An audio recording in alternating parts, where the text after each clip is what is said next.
Welcome to Office Revenge Hub. Enjoy the story. I created an idea that changed the entire industry, and they took it from me like I never existed. My name is Rachel Torres, and for 6 years I worked as a senior product designer at Nextech Industries, a mid-sized software company in Austin, Texas. I wasn't just another employee clocking in and out. I was obsessed with my work. I spent weekends sketching interface designs, nights researching user behavior patterns, every spare moment thinking about how to make technology more intuitive, more human. My performance reviews were exceptional.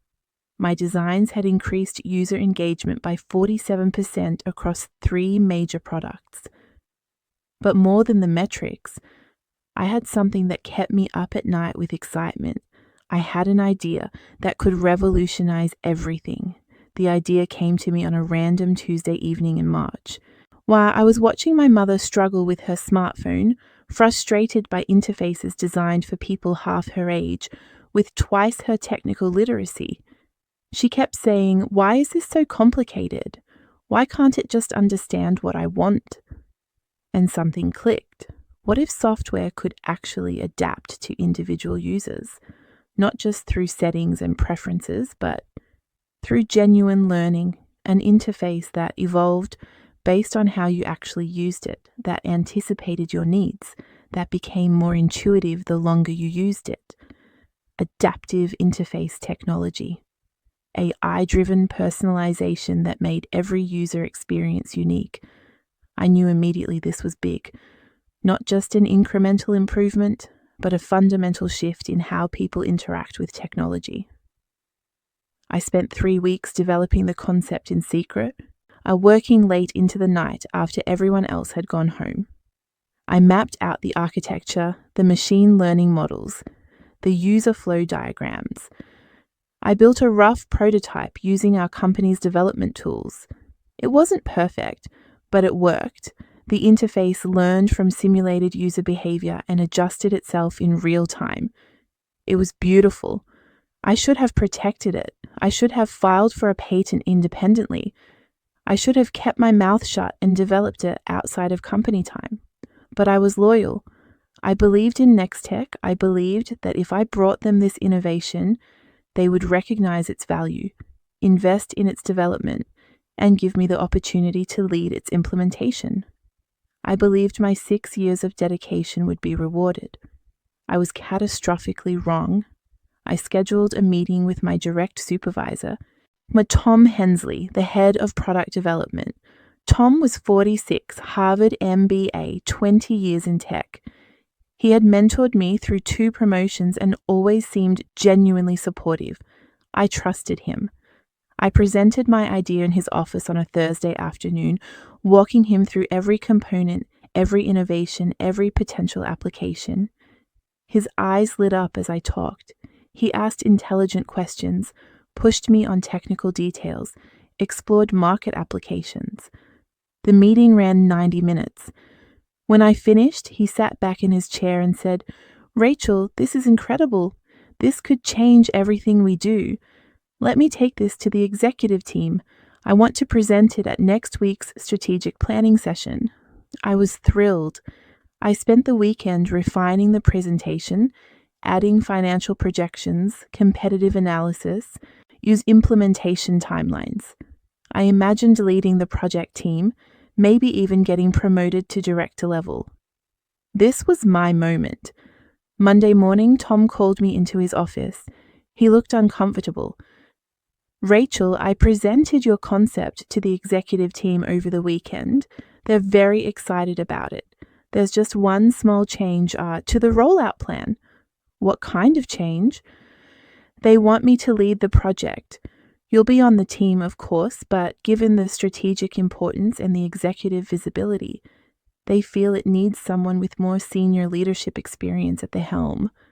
I felt like I'd been punched in the stomach. "Tom, this is my idea. I developed it. I built the prototype. Why wouldn't I lead it?" He had the decency to look slightly ashamed. "It's not about capability, Rachel. It's about optics. The board is involved. We're talking about pitching this to major investors. They want someone with a proven track record of managing large-scale initiatives. I've managed major projects, the Cascade redesign, the mobile integration, both came in under budget and ahead of schedule. Those were product updates. This is potentially a new business unit, different scale entirely. He leaned forward. Look, Rachel, you're going to be heavily involved. You'll get recognition. This is great for your career. Don't let ego get in the way of what's best for the project. Ego. He called my objection to being sidelined from my own innovation ego. I should have fought harder. I should have gone over his head, demanded a meeting with the CEO, threatened to leave, but I was 29 years old. I was still relatively junior in the corporate hierarchy and conditioned to trust the process. So I swallowed my frustration and said, I wanted in writing that this was my concept. I want attribution. Absolutely, of course. We'll make sure everyone knows this originated with you. They assembled a project team of 12 people. I was on it technically, but my role was listed as senior design consultant, not lead, not architect, consultant. Tom ran every meeting. Tom made every major decision. Tom presented updates to the executive team. My contributions were filtered through him, my designs credited to the team, my innovations absorbed into a collective effort that erased my individual authorship. I tried to stay positive. I told myself that what mattered was seeing the idea come to life, not who got credit. But every meeting chipped away at that rationality. Tom would present concepts I had developed and frame them as collaborative breakthroughs. He would take my technical specifications and simplify them without understanding the nuances, then get praised for making them more accessible. He became the face of adaptive interface technology, while I became invisible support staff. 3 months into development, we had our first major demo for potential investors. Tom presented to a room of venture capitalists and tech journalists. The demo was flawless. The interface learned user preferences in real time, adapted layouts based on behavior patterns, anticipated needs with uncanny accuracy. The investors were mesmerized. One of them called it the most significant UX innovation in a decade. Tom fielded questions with confidence, and explaining technical details I had taught him, describing applications I had identified, pitching a vision I had articulated. My name was mentioned once, in passing. Of course, this was a collaborative effort with contributions from our entire product team, including Rachel Torres. Like I was one voice in a chorus rather than the composer. After the presentation, Tom was surrounded by congratulatory handshakes and business card exchanges. I stood at the edge of the room, watching investors pitch acquisition offers, watching journalists request exclusive interviews, watching my idea become someone else's career-defining achievement. One journalist approached me. "You're Rachel Torres. Tom mentioned you worked on this. I created it, the core concept, the initial prototype, the technical architecture. All of it originated with me." He looked uncomfortable. That's not really the story Tom's been telling. He's positioned himself as the primary innovator. I know. The journalist studied me for a moment. You should document that. If this thing is as big as it looks, attribution is going to matter. But I had no documentation, no patent filed in my name, no emails explicitly crediting me as the sole originator, just my word against Tom's established narrative. The betrayal crystallized 2 weeks later. Nextech announced a major partnership with a Silicon Valley tech giant. They were licensing adaptive interface technology for $80 million over 5 years. The press release quoted Tom extensively, describing him as the visionary behind this groundbreaking innovation. My name appeared nowhere, and I confronted Tom in his office. "You told me I would get attribution. You promised. He didn't even pretend to be apologetic. Rachel, you contributed to a company project during company time using company resources. The intellectual property belongs to Nextech, not to you personally. You were compensated for your work through your salary. You're taking credit for my idea. I'm taking credit for successfully developing and commercializing a concept. There's a difference between having an idea and executing it at scale. You're talented, but you're not ready for this level of responsibility. Be grateful you were part of it. Be grateful for watching someone else steal 6 months of my nights and weekends, my creativity, my innovation, and turn it into their personal triumph. I went to HR the next day. I filed a formal complaint about intellectual property theft and lack of proper attribution. The HR director, a woman named Patricia Chen, listened politely and then explained that according to my employment contract, any work product created during my tenure at Nextech belonged to the company.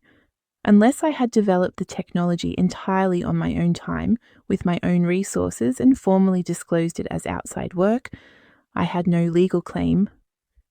But I should at least be credited as the originator. Credit is an internal matter between you and your supervisor. HR doesn't arbitrate attribution disputes. I pushed harder. I requested a meeting with the CEO. I was told he was too busy with the new partnership to meet with individual team members. I tried going to other executives. They politely deflected. Now, Tom had effectively locked me out of any recourse. The financial consequences hit immediately.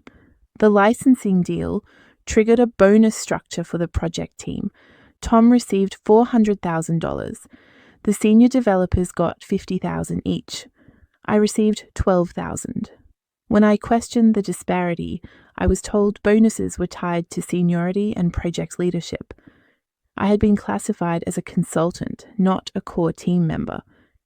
My idea had just generated $80 million for Nextech and $400,000 for the man who stole it.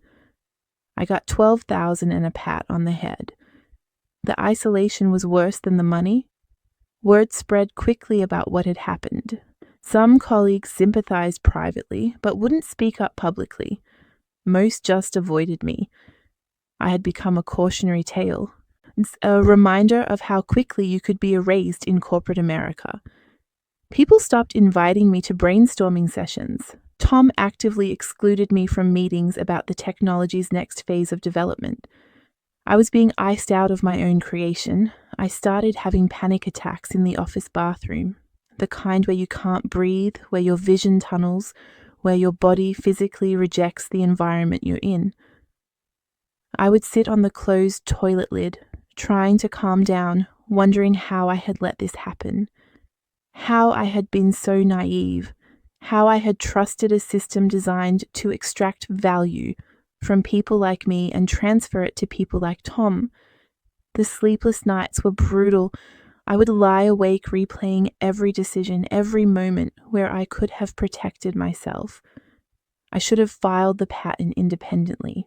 I should have documented everything in writing. I should have demanded equity instead of trusting verbal promises. I should have seen Tom for what he was, an opportunistic climber who would take credit for anything that advanced his career.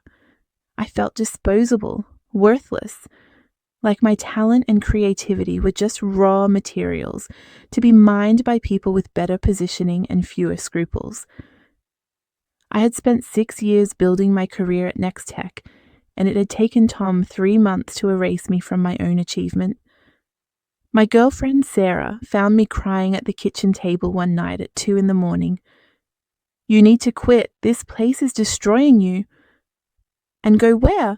Every tech company operates the same way. I'd just be trading one corporate machine for another." "Then start your own company. Build something they can't take." "With what capital? What resources? I'm 29 years old with student loans and $60,000 in savings.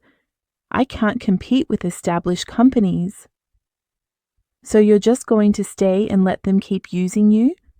I didn't have an answer because staying felt impossible, but leaving felt like admitting defeat, like confirming that Tom and Nextech had won completely. The self-doubt was corrosive. Maybe Tom was right. Maybe I was just an idea person who lacked the skills to execute at scale. Maybe I had overestimated my contribution. Maybe the real value was in the commercialization, not the innovation. Maybe I should be grateful they let me participate at all. I started seeing a therapist. She asked me to describe what I wanted, not what I thought was realistic or achievable, but what I actually wanted. I want them to fail. I want the technology to collapse. I want Tom exposed as a fraud. I want everyone to know I created it.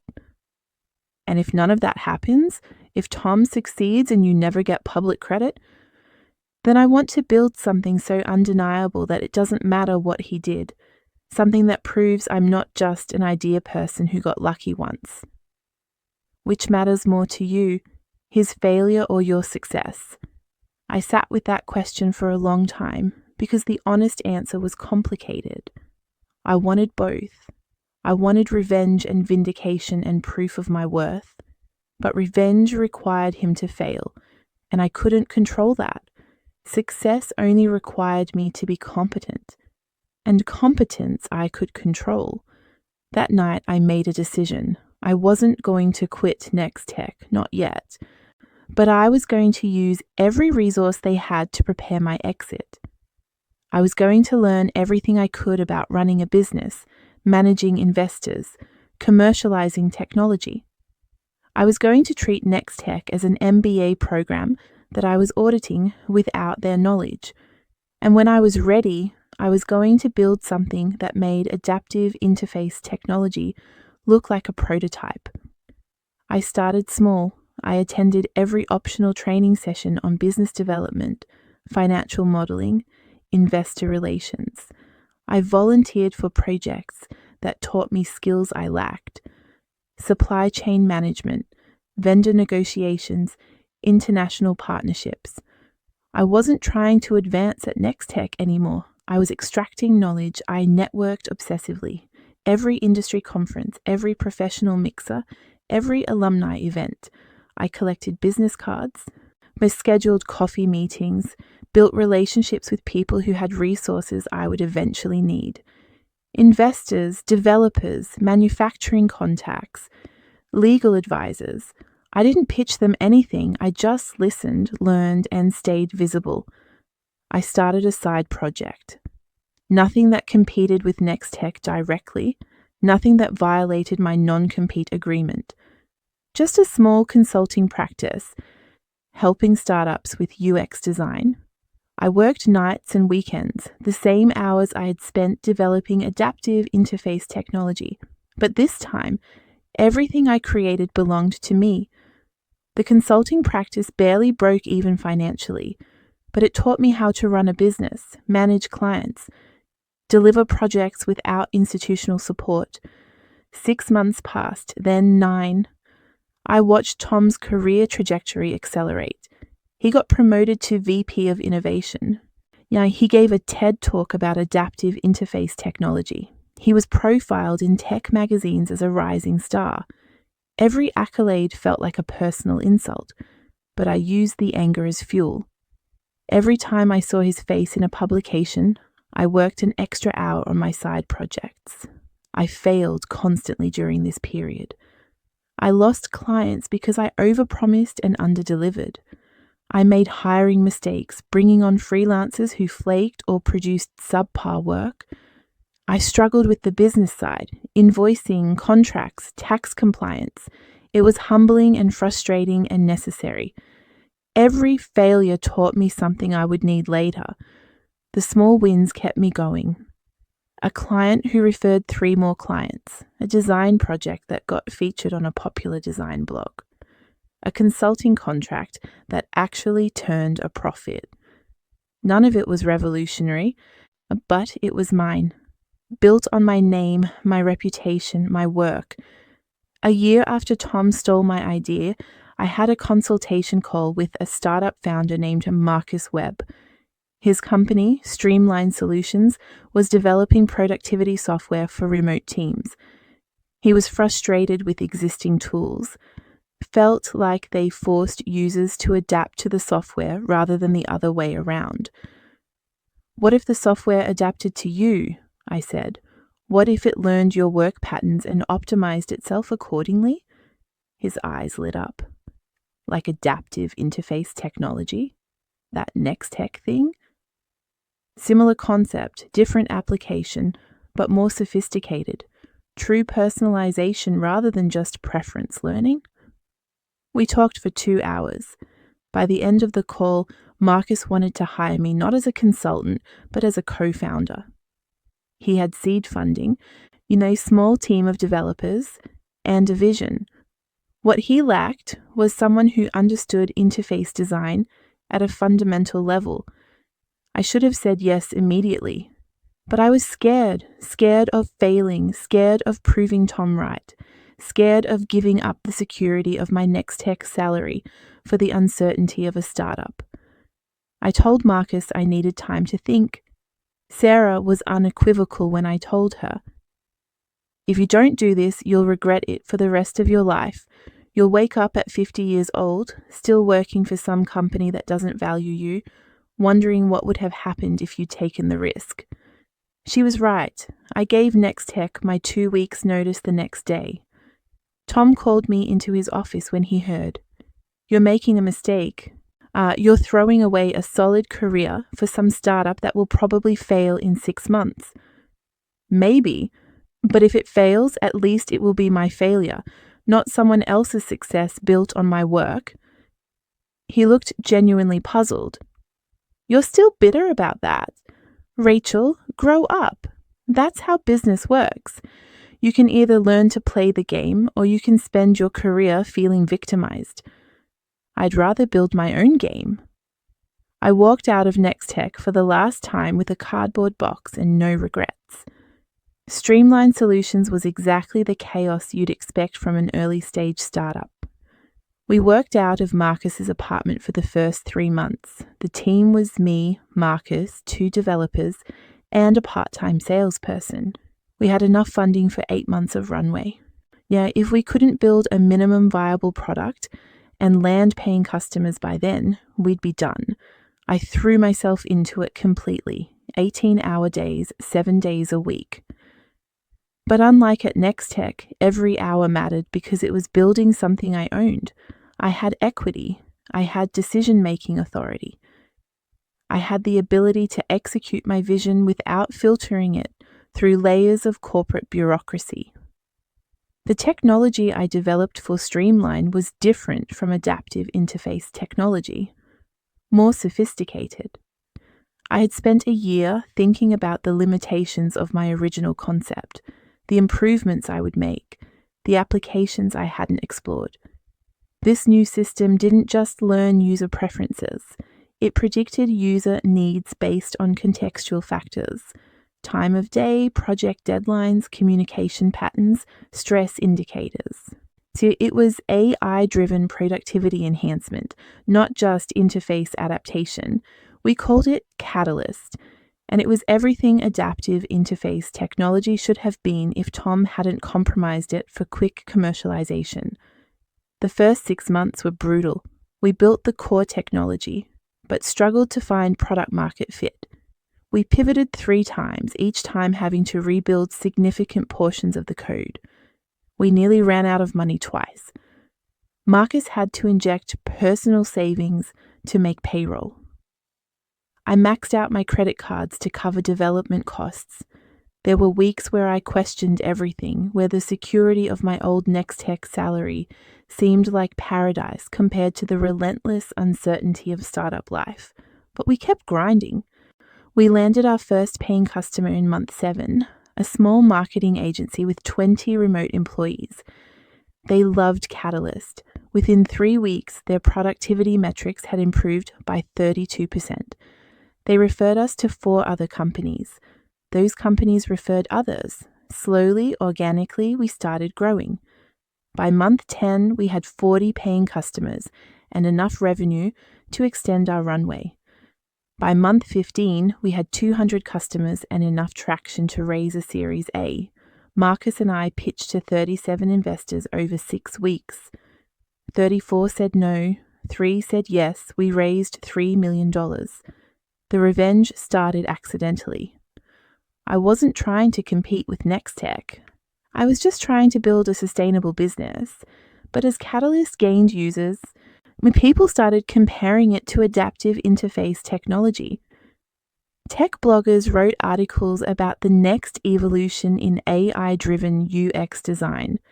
Industry analysts noted that Catalyst was solving problems adaptive interface technology hadn't addressed.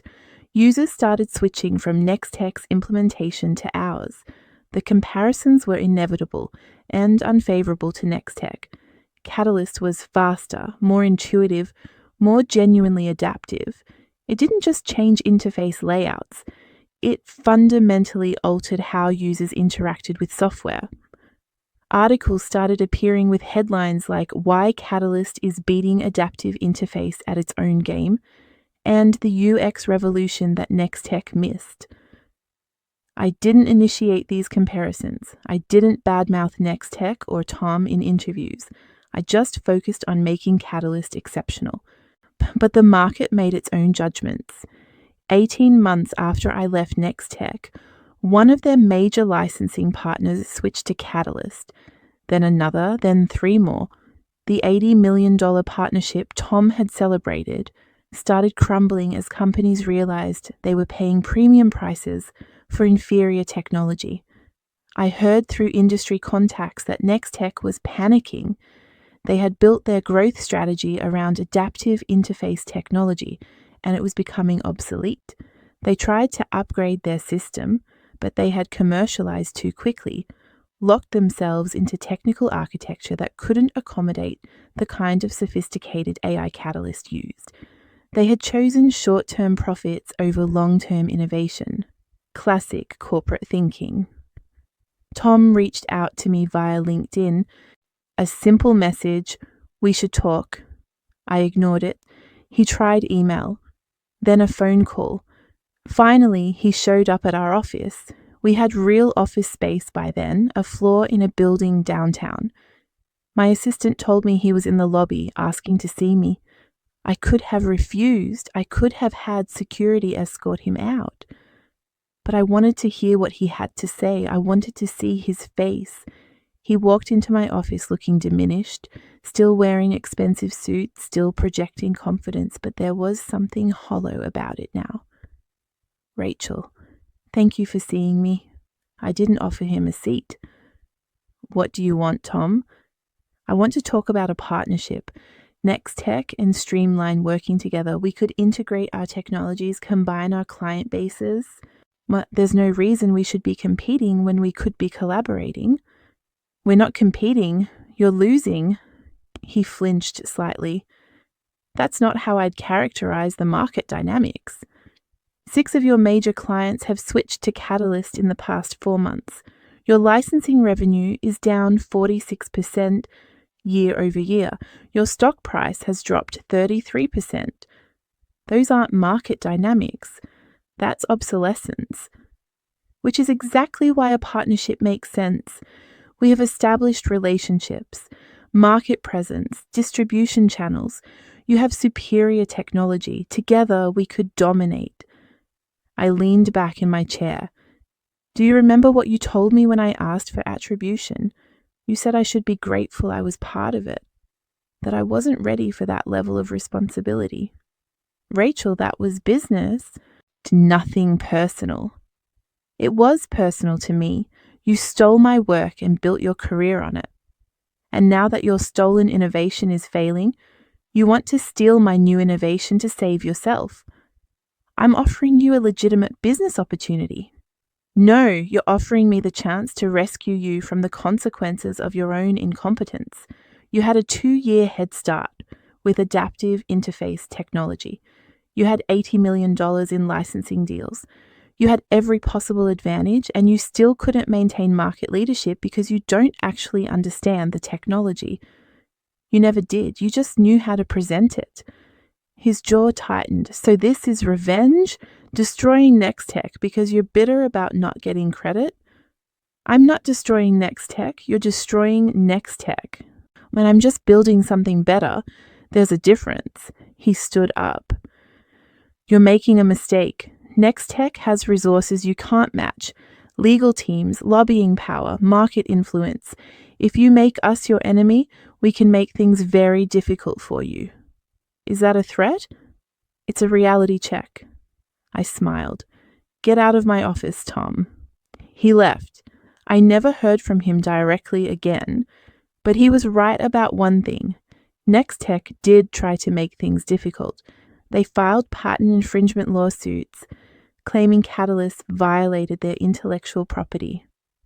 They lobbied industry groups to exclude us from conferences and trade shows.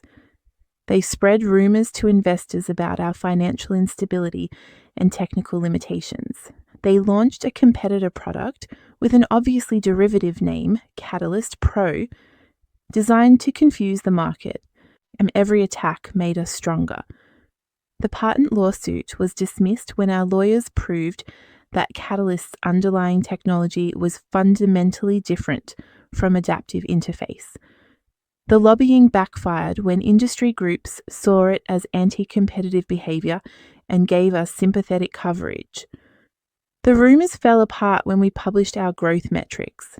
The competitor product was so obviously rushed and inferior that it just highlighted how far Nextech had fallen. The climax came at TechCon, the industry's largest annual conference. Both Nextech and Streamline were presenting in competing time slots. Tom was giving a keynote about the future of adaptive technology. I was doing a workshop on building AI that actually understands users. Tom's keynote was in the main ballroom, capacity 800. My workshop was in a breakout room, which is capacity 200. The organizers had clearly expected Tom's session to be the draw. He was the established industry figure. I was the startup upstart. Tom's session had maybe 300 attendees. Mine had a line out the door. They had to open overflow rooms with video feeds to accommodate everyone. Over 700 people attended my workshop. The metaphor was impossible to miss. After my session, I was surrounded by investors, journalists, potential clients. One journalist asked me directly, "How does it feel to outpace the company that originated this technology?" I chose my words carefully. Nextech didn't originate this technology. I did. I developed the core concept of adaptive interface while working there. They commercialized it. I respected that at the time, even though I felt the attribution was unfair. But respect is earned continuously, not granted permanently. Catalyst represents 3 years of additional innovation, building on that original concept. It's not about beating Nextech. It's about proving that good ideas executed well will always outperform stolen ideas executed poorly. The quote went viral. Within 24 hours, it was in every major tech publication. The narrative shifted completely. Suddenly, people were asking questions about Tom's role in developing adaptive interface technology. Former Nextech employees started going on record about the attribution issues. The journalist I had spoken to 2 years earlier published a detailed investigation into intellectual property practices at Nextech. Tom was suspended pending an internal review. 3 weeks later, he was terminated for misrepresenting his contributions to key innovations. The press release was carefully worded, but the message was clear. Nextech was distancing itself from him to salvage what was left of their reputation. I didn't celebrate, I just kept working. Streamline Solutions raised a Series B a year later, $40 million at a $300 million valuation. We had 1,200 customers. 150 employees, and offices in 3 cities. Catalyst was being used by Fortune 500 companies, government agencies, and millions of individual users. We had become exactly what I had imagined 3 years earlier when I was crying at my kitchen table, feeling disposable and worthless. Nextech was acquired by a private equity firm for a fraction of their previous valuation, and most of their original team was let go. The adaptive interface technology was shelved as redundant. The company that had once seemed untouchable had been dismantled by its own short-sighted decisions. I saw Tom one more time at a coffee shop near my office. He was sitting alone, working on a laptop, looking older than his years. He noticed me and gave a small, acknowledging nod. I nodded back.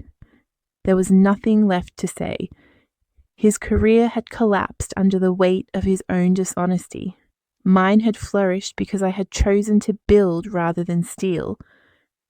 3 years after leaving Nextech, I stood in front of my team at our annual company meeting, 150 people who had chosen to work at Streamline, who believed in what we were building, who shared in the success through equity and profit sharing.